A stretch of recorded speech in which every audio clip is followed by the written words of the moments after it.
And joining us now is Danny Bell from Macmillan Cancer Support. That's because we're discussing whether there's too much pressure for people with cancer to put on a brave face, especially when treatment comes to an end. Everyone's expecting them to get stuck into normal life again, but maybe it's just too much. 0207 862 2222, that's the number. If you can identify with this, we're talking about it, of course, because the Princess of Wales, Catherine, who's in remission, opened up about the expectation to, as she put it, crack on after treatment finished, which she said can be really difficult because you don't necessarily snap straight back into being your old self.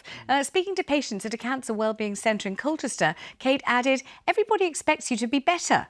Go, you're done, you should be back. But she said it's not the case at all. So if you had cancer or if you have it now, did you feel the same way? Perhaps you're a loved one who feels that you could have been a bit more supportive if you've understood. Perhaps you got to the end of treatment and suddenly you felt all adrift, very insecure without that structure. 0207 862 2222 is the number. We'd love to hear from you on this one. I mean, we've all had either close friends, family members, Oritsé, who've been through it. This idea that when treatment ends, it's a gala day, you should be able to sort of plunge into real life straight away. Listen, it's you know, they've just been through a horrific, traumatic episode for how long? Compassion needs to enter the room. Compassion, understanding and patience should enter the room. And I feel like as a community, we should be supporting and empowering people that are able to make it through, because even the cancer treatment, the suffering that people go through, I don't think people are truly aware. I mean, I lost my grandmother to cancer, a good friend of mine and an uncle, so many people that I've known that are close to me that have suffered with cancer, and just seeing them go through the chemotherapy and the radiotherapy and how aggressive the treatment is. People just, you know, they don't understand. They think it's just they get diagnosed, some people survive it, and then it's all good. No, they actually went through hell on earth, you know, a number of times. Yeah. Do you know what I mean? Yeah, let me bring in Danny because she's the expert on this. Danny, thank you very much indeed for joining us today. So Catherine, the Princess of Wales, she I think explained it very well. You know, treatment ends, everyone's so pleased for you, and everyone kind of expects you to slot straight back in to your old life and your old habits. A lot of people feel very at sea without the treatment, don't they? Without the framework. Can you explain why that is? I think when you're going through treatment, some people are actually in the clinical setting every day. Treatment regimes are very different. So some people go every day, some people go once a week, and you've got a team around you. You've got lots of people that you can interact with. And if you're worried about something, you can ask for their help. But when treatment stops, we've heard people say it's like falling off a cliff. And people feel lost because they don't have that infrastructure around them. And also sometimes the people around them don't know how to interact with them. They don't quite know how to interact with other people. And we hear people say a lot, you know, they're in a new normal phase. So things aren't going back to the way they were before. It's about finding a new normal. So it is something very common. And, you know, whilst everyone's cancer experience is different, we see some of these common themes coming out when we talk to people. So I'd like a bit of advice from you, if you wouldn't mind. First of all, for patients, for people watching now who are going through it themselves, their treatments come to an end. People are expecting them to feel very happy and relieved and free, but instead they're not feeling like that. They're feeling all the things that you've just expressed. How should they help themselves to kind of adapt to getting back to a normal life, I suppose, very gradually, or when they feel ready? I think the most important thing for people to do is to talk about how they're feeling, because it can be quite isolating and people can feel quite lonely. So people do this in different ways. Some people will join peer groups or online forums.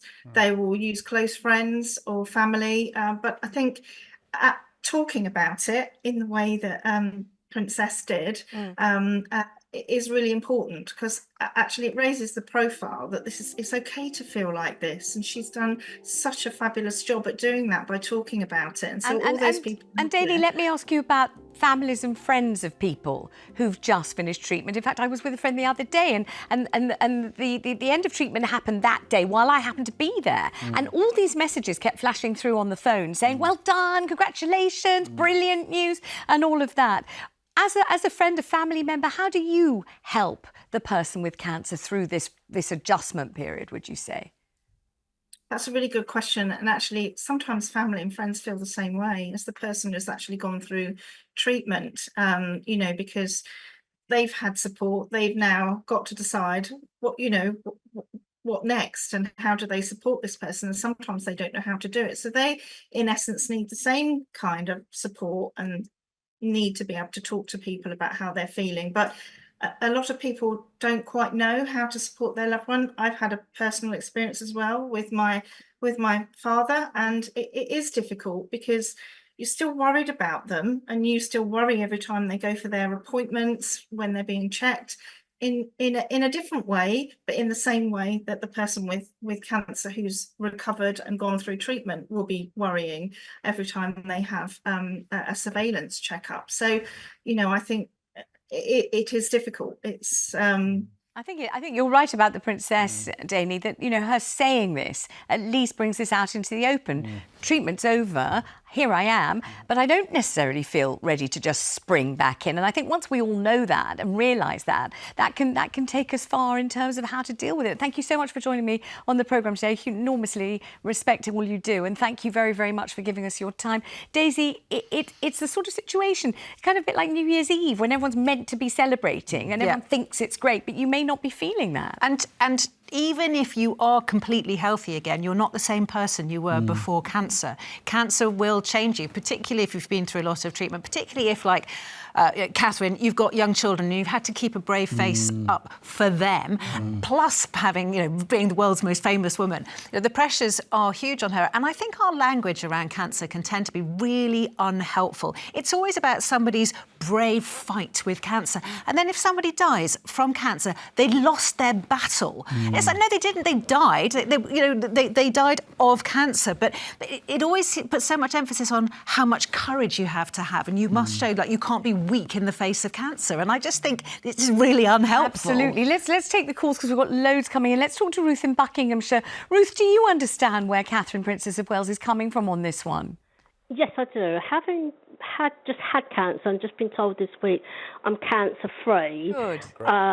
But I'm actually having some chemo as well, just to be on the safe side. My husband's actually currently having immunotherapy for his cancer as we very speak now. And I do think there's too much pressure put on all of us. Now, sometimes from friends and family, because they don't know how to speak to you, they don't know what to say, they find out who your true friends are, to be honest, and so forth. And what Princess Kate has said is absolutely brilliant. She was so empathetic with the way she spoke to people. She understood. It was like she just stepped inside your shoes, and you know exactly on your side, your body rather, and she knew where you were coming from, and she understood, and she put all her points of view across. And it made us feel like she's not, it doesn't matter what her status is or whoever she was just a genuine, everyday human being with compassion and empathy and understood. Ruth, I wish you well, and I wish your husband well too, and I really appreciate your calling. Thank you so much. Great deal of love to you. Let's go to Joanne in East Sussex. Joanne, so you're post-recovery now. Can you identify also with what Catherine said? Hello, Vanessa. Love you. Love the show. Oh, thank you. Hello to the panel. Thank you. I think if you ask me questions about my situation, it's probably better because I do tend to ramble. All right. Well, let me just say. So when you got to the end of treatment, did you feel that same sense of a kind of almost bewilderment, not quite ready to plunge back into your old life, that kind of feeling? Absolutely, absolutely. First of all, it takes a while for you to actually accept that you've got cancer, you've had cancer, and this is happening. I have the most amazing support around me, but I still suffer because I'm a very proud woman.